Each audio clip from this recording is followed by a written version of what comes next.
Okay, get this. You know those epic Bible stories? Parting seas, fire from the sky. Yeah. Well, we're diving into one that's got all that and more.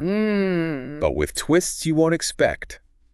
The prophet Elisha, picking up where his mentor Elijah left off, and taking things to a whole new level. Wow. You might know about him parting the Jordan River. Right. But trust me, Okay. there's a lot more to uncover in this story. What's so fascinating about Elisha is how he went from an ordinary farmer to a spiritual powerhouse. Yeah. It wasn't a gradual transition either, a complete 180. Right. Imagine you're out plowing your field one day. Yeah. And the next, a prophet tells you to drop everything and follow him. Oh, wow. What would you even do in that situation? Well, Elisha didn't hesitate. Really? He actually used his plowing tools to cook a farewell feast, symbolizing a complete break from his old life. Yeah. It's a powerful image of commitment and the kind of radical transformation that can happen when you answer a higher calling.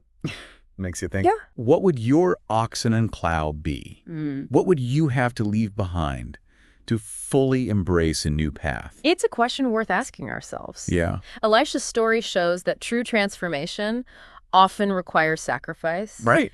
and a willingness to step outside of your comfort zone. I see. And his commitment was put to the test early on, Okay. especially during the showdown on Mount Carmel. Ah, yes. Mount Carmel. Can you set the scene for us? Sure. I remember hearing about this story, Okay. but I'm a little fuzzy on the details. At the time, there was a lot of religious tension in Israel. Right. Many people were wavering between worshiping the God of Israel and worshiping Baal, a Canaanite deity. So like a spiritual tug of war. Exactly. And Mount Carmel became the battleground for this spiritual conflict. So it wasn't just a public spectacle.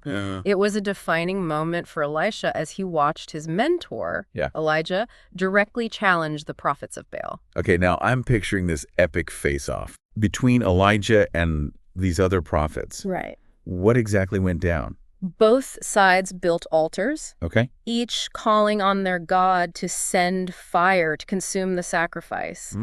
The prophets of Baal went first, crying out to their God all day long, but nothing happened. Talk about awkward. I can't even imagine the tension in the air. But then Elijah steps up, soaks his altar with water, and prays to God. Okay. And suddenly fire falls from the sky, consuming the sacrifice, the altar, even the water in the trench around it. Wow.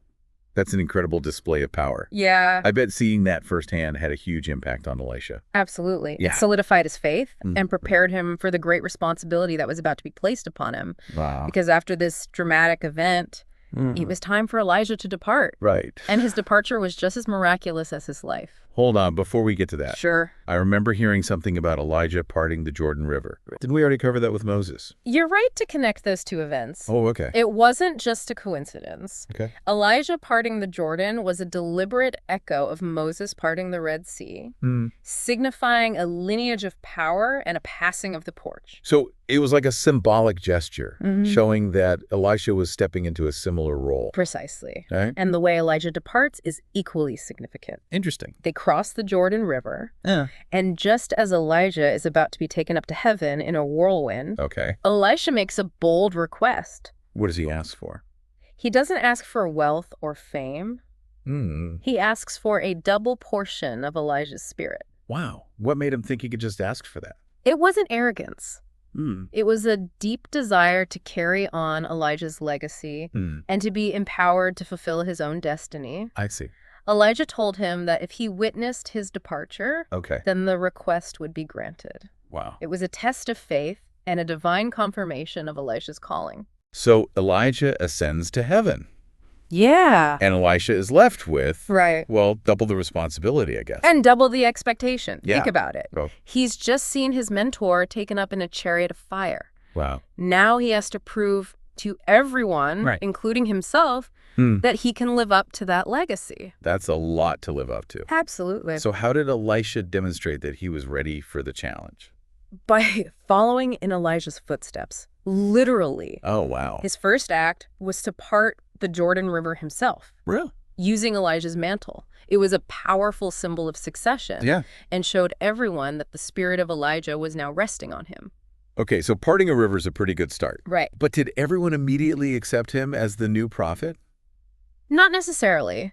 There were still those who were skeptical. Right. But this act, along with a series of other early miracles, helped to convince the sons of the prophets that Elisha was indeed the chosen one. Wait, sons of the prophets? Yeah. Who are they? Good point.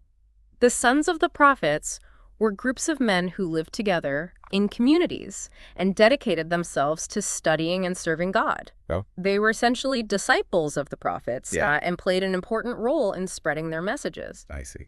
Their acceptance of Elisha was crucial in establishing his authority. That makes sense. Yeah.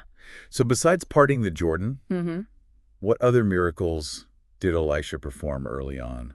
Well, he healed the contaminated waters of Jericho, which had been causing illness and death. Wow. Can you imagine living in a place where even the water could harm you? Yeah. And then this prophet comes along and purifies it, making it safe again.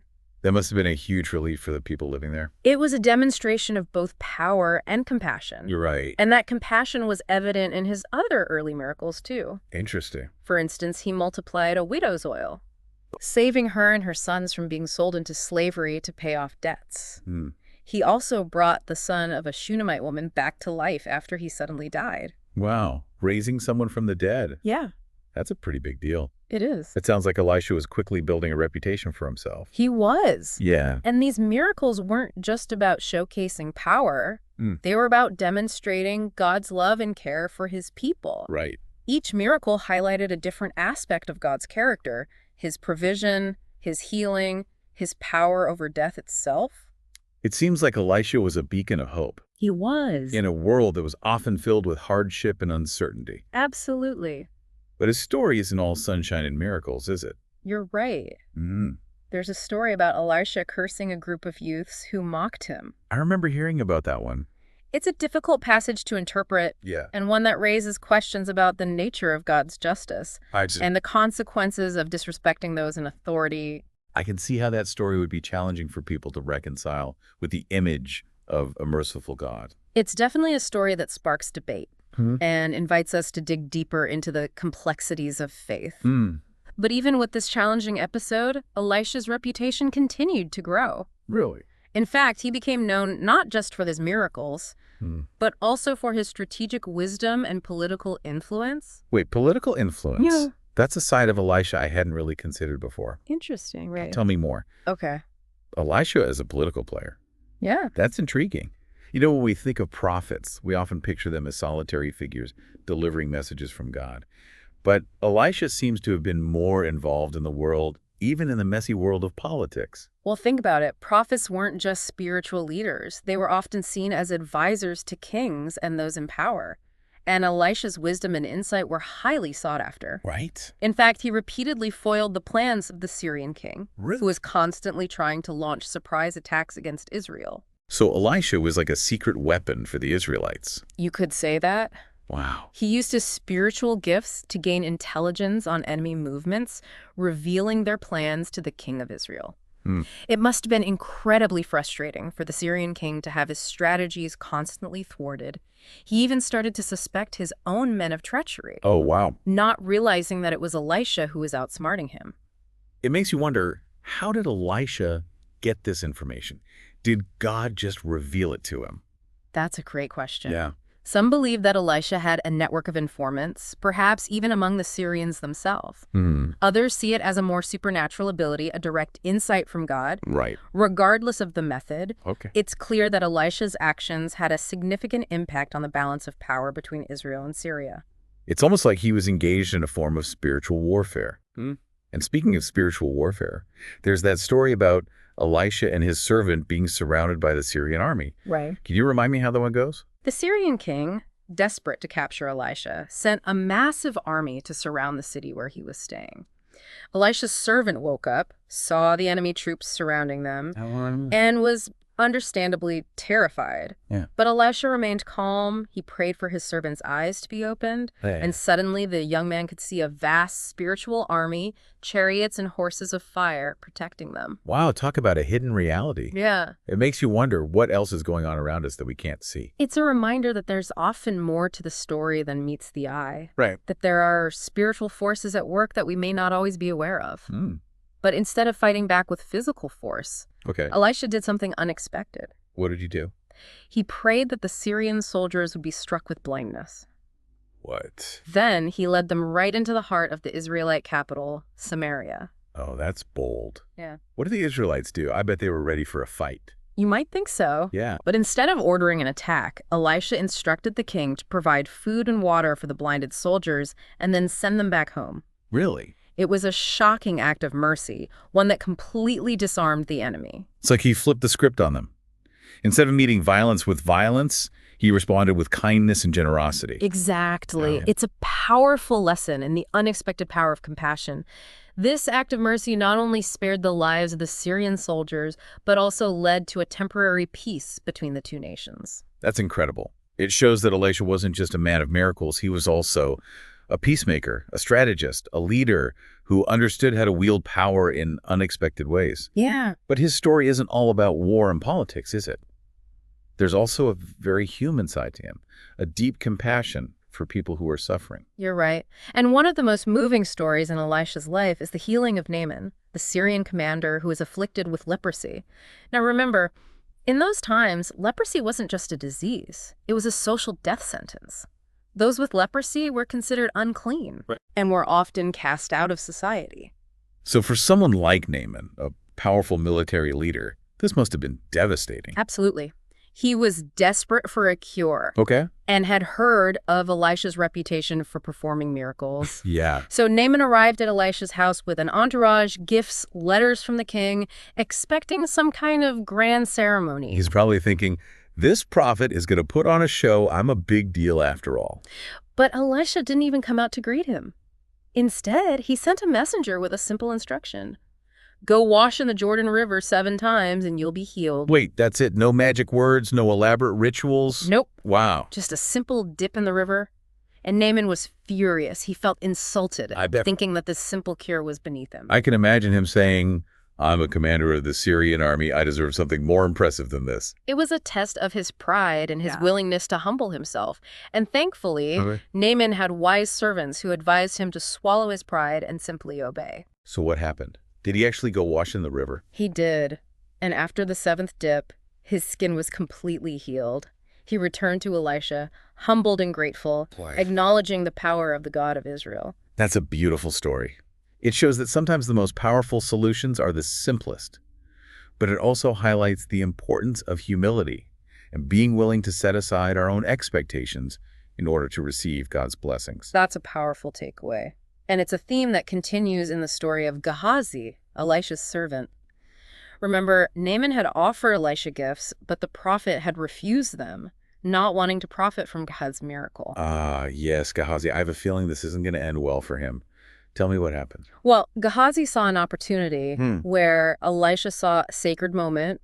Naaman's gifts were substantial, and Gehazi, driven by greed, decided to take matters into his own hands. Oh, no. He concocted a story about unexpected visitors and ran after Naaman, claiming that Elisha had changed his mind. Really? And needed some of the gifts. So basically, he was trying to cash in on a miracle that had nothing to do with him. And Naaman, overjoyed by his healing, generously gave Gehazi even more than he had asked for. Wow. You can almost picture Gehazi sneaking back, thinking he'd pulled off the perfect deception. Right. But Elisha knew. I can't imagine Elisha was too pleased about this. You're right. Elisha confronted Gehazi, asking him, where have you been? Right. And when Gehazi lied, Elisha pronounced a harsh judgment. What happened? The leprosy. Oh, wow. That had just been cleansed from Naaman. Right. Now afflicted Gehazi. Wow. Talk about instant karma. Yeah. It's like a physical manifestation of his inner corruption. That's a powerful way to put it. Yeah. It really highlights the contrast between Elisha's integrity and Gehazi's greed for Elisha. Yeah. The miracle was about God's power and compassion. Not about personal gain. It's a good reminder that true wealth isn't measured in material possessions, but in character and integrity. Right. But honestly, haven't there been times when we've all been tempted to take a shortcut? Sure. Or to grab something that doesn't belong to us? Absolutely. Gehazi's story is a cautionary tale. It is. Showing that such actions have consequences. It certainly is. And it makes Elisha's refusal of the gift even more meaningful. Right. But Elisha's story isn't all about grand pronouncements and dramatic confrontations. Okay. There are also those smaller, quieter miracles that reveal how God cares for us in the everyday moments. Like what, for example? Well, there's the story where Elisha's disciples accidentally made a pot of stew poisonous. Really? They were in a panic, but Elisha simply tossed in some flour. Wow. And it neutralized the poison. That's amazing. It's a small miracle, perhaps, but it shows God's protection, even in the most mundane situation. It's a good reminder that God cares about the details of our lives. He does. Even the things that might seem insignificant. Absolutely. And then there's the story of the bread multiplication. Right. A man came to Elisha with 20 barley loaves. Okay. And some grain. Yeah. The only food available for 100 hungry men. Wow. Elisha blessed the food. Okay. And everyone ate their fill. Right. With leftovers to spare. It's like a smaller scale version of Jesus feeding the 5,000. And it highlights the same message. God provides. Yes. Even when resources seem scarce. That's right. He can take what we have and make it enough. Absolutely. These stories make you wonder. Yeah. Has there ever been a time when you felt like you were in a hopeless situation and then something unexpected happened? Yeah. Something that seemed like a miracle. Right. Maybe we've all experienced these little glimpses of God's provision and protection. I think so. Even if we didn't recognize them at the time. I think you're right. Sometimes we might overlook those moments. Yeah. But Elisha's story encourages us to look for those small miracles. It does. Those instances where God shows up in unexpected ways. Speaking of unexpected, Right. There's that story about the miracle that happened after Elisha's death. Right. It really stretches the boundaries of what we might think is possible. Can you tell us about that one? Of course. Okay. Some Israelites were burying a man when they were suddenly attacked by Moabite raiders. Oh, wow. In their panic, Okay. they tossed the body into the nearest tomb, Right. which happened to be Elisha's. Okay. And as soon as the dead man touched Elisha's bones, he came back to life. Wait, a miracle from skeleton. That's incredible. It is. What's the significance of a miracle happening after death? It's a powerful testament to the enduring power of God, showing that it extends beyond our limited understanding of life and death. Elisha's life had been a vessel for that power. It has. And even in death, Yeah. that power continued to work through him. It's almost like Elisha's story is saying, don't put God in a box. Yeah. His power has no limits. It really makes you think about the possibilities. It does. Elisha's story challenges us to expand our understanding. It does. Of what God can do. Right. It shows us that faith isn't just about believing. It's about trusting in a God who can do the impossible.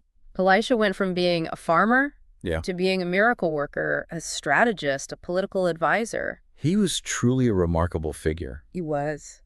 And his life teaches us that we can never underestimate the power of faith and obedience. That's right. It's a reminder that when we align ourselves with God's will, we can be instruments of his amazing power.